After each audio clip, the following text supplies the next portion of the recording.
अच्छा, चीन की हम बात कर रहे थे। देखिए, चीन से जुड़ी बड़ी खबर, मिडिल ईस्ट में चीन की एंट्री से तनाव बढ़ गया है। मिडिल ईस्ट में चीन ने तैनात किए हैं 6 युद्धपोत। 6 युद्धपोत मिडिल ईस्ट में अब चीन ने भेज दिए हैं। ये देखिए, O-52D मिसाइल डिस्ट्रॉयर की तैनाती से तनाव बढ़ गया है। मिडिल ईस्ट में अमेरिका को सीधी चुनौती देते हुए दिख रहा है चीन। आइए आपको दिखाता हूं मैं मिडिल ईस्ट में चीन वर्सेस अमेरिका कैसे हो रहा है। अमेरिका ने अपने 8 से 10 युद्धपोत वहां पर भेजे हुए हैं, जिसमें 2 एयरक्राफ्ट कैरियर भी हैं। वहां पर अब दोनों को मिला लें तो करीब 15-16 एयरफोर्स की स्क्वाड्रंस भी वहां पर उन पर तैनात हैं। अब यहां पर चीन क्या कर रहा है, आप ये देखिए। चीन के 6 वॉरशिप मिडिल ईस्ट में तैनात हो गए हैं। चीन की तैनाती में मिसाइल डिस्ट्रॉयर मौजूद हैं। मिडिल ईस्ट में यूएस के 2 एयरक्राफ्ट कैरियर हैं। पीछे जल्दी से चेंज करते हैं इसको। यहां पर चीन की तैनाती में मिसाइल डिस्ट्रॉयर वहां पर मौजूद है। मिसाइल डिस्ट्रॉयर जो कि एयरक्राफ्ट कैरियर के साथ होता ही है। मिडिल ईस्ट में यूएस के 2 एयरक्राफ्ट कैरियर हैं। अमेरिका के मिसाइल डिस्ट्रॉयर की भी वहां पर तैनाती है, क्योंकि एयरक्राफ्ट कैरियर के साथ उनका होना जरूरी। Car garage network great, claim cover great, price wait, वाह, प्राइस भी great. Tata AIG car insurance, trusted नाम, फैंटास्टिक नाम है ही। इसी बीच चीन तेजी से बढ़ा रहा है अपने न्यूक्लियर हथियार। बीजिंग से पास 800 परमाणु हथियार।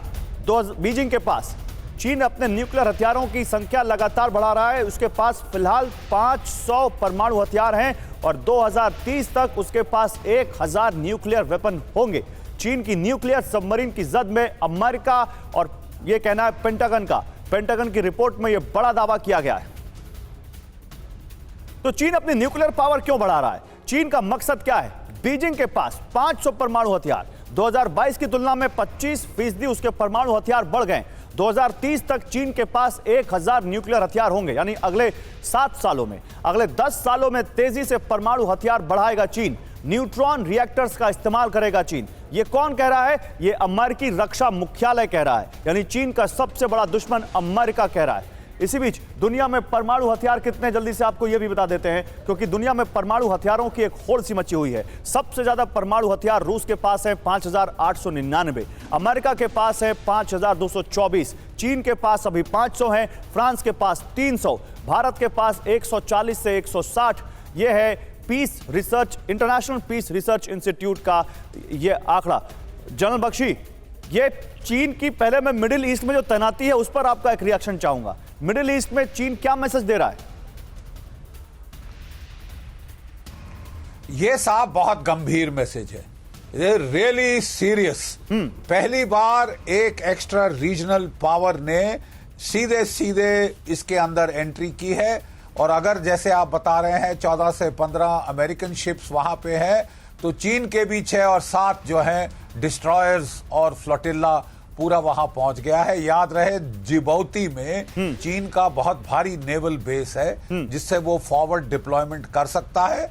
और पहले भी रेड सी में पायरेसी के नाम पे वो फॉरवर्ड डिप्लॉयमेंट करता रहा है अपने नेवल वेसल्स की। काफी तजुर्बा है उसको यहां ऑपरेट करने का जी। लेकिन उसका इस टाइम पे अपने जहाज यहां पे बढ़ाना सीधे सीधे एक बड़ी चेतावनी है कि जरूरत से ज्यादा अमेरिका भी ना बढ़े, और खासकर अगर ईरान पे वार होता है तो ये तो एक सीधी थ्रेट है कि हम भी इन्वॉल्व हो जाएंगे। चीन जब से यूक्रेन युद्ध छिड़ा था, चीन बड़ी फिराक में है कि अपने जो एटमी हथियार हैं वो बढ़ाए। पहले उसका जखीरा केवल 300 बॉम्ब्स का था। वो मिनिमल डेटरेंस में बिलीव करता था कि साहब इतने ज्यादा बॉम्ब जो कभी इस्तेमाल नहीं होंगे, बनाने की, पैसे वेस्ट करने की जरूरत नहीं है। लेकिन अब उसकी पॉलिसी यूक्रेन को देखकर बदल गई है, और अब वो अपना, उसका जो टारगेट है वो 1000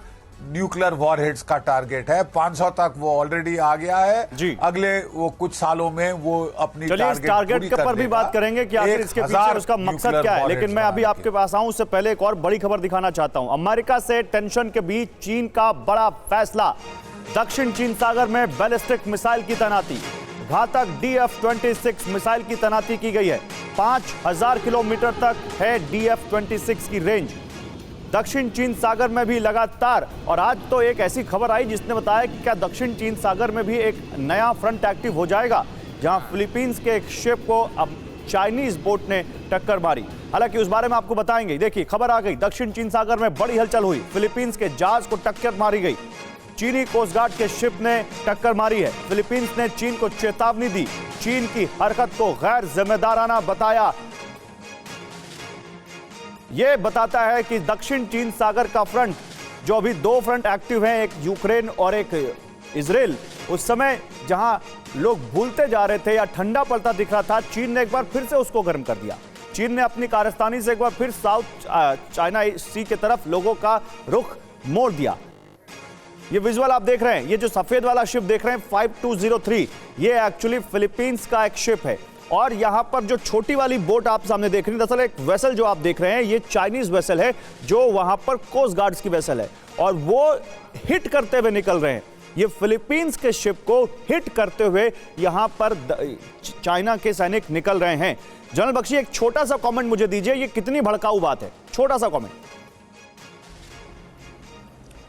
नहीं साहब, ये काफी भड़काऊ बात है और पहले भी ऐसे इंसिडेंट्स होते रहे हैं, लेकिन उसमें उन्होंने मेनेसिंग अप्रोच किया है, सीधी टक्कर नहीं मारी है। तो ये जो सीधी टक्कर मारना तो एक क्वालिटेटिव एस्केलेशन हो गई। और जैसे आपने बताया, वो वहां लॉन्ग रेंज के मिसाइल्स भी अपने तैनात कर रहे हैं। तो चीन की मंशा क्या है, ये ध्यान से देखना होगा। क्या चीन इसका फायदा उठाकर ताइवान की फ्रंट खोलना चाहता है, बहाना ढूंढ रहा है? ये हमको केयरफुली वॉच करना होगा। बिल्कुल, आप बड़ी बात कर रहे हैं। इसी बीच देखिए, नॉर्थ कोरिया से जुड़ी बड़ी खबर, चीन का ही दोस्त है उत्तर कोरिया की अमेरिका को बड़ी धमकी। अमेरिकी न्यूक्लियर बॉम्बर को नष्ट करने की धमकी दी है उत्तर कोरिया ने। सबसे पहले अमेरिकी बॉम्बर निशाना बनेंगे। दक्षिण कोरिया में B-52 की तैनाती से उत्तर कोरिया नाराज है। B-52 बॉम्बर अमेरिका का स्ट्रैटेजिक वेपन है और इसका दक्षिण कोरिया में होना बहुत बड़ा मैसेज है। क्या अमेरिका को लगता है कि इस वक्त साउथ कोरिया या कोरियन फ्रंट को भी अभी यहां पर हमें बहुत ज्यादा सुरक्षित रखना है? और नॉर्थ कोरिया का गुस्सा, उत्तर कोरिया कह रहा है कि परमाणु युद्ध भड़का रहा है अमेरिका, आखिर उसने अपना बॉम्बर हमारे बगल में क्यों भेज दिया? यह कह रहा है सनकी तानाशाह उत्तर कोरिया का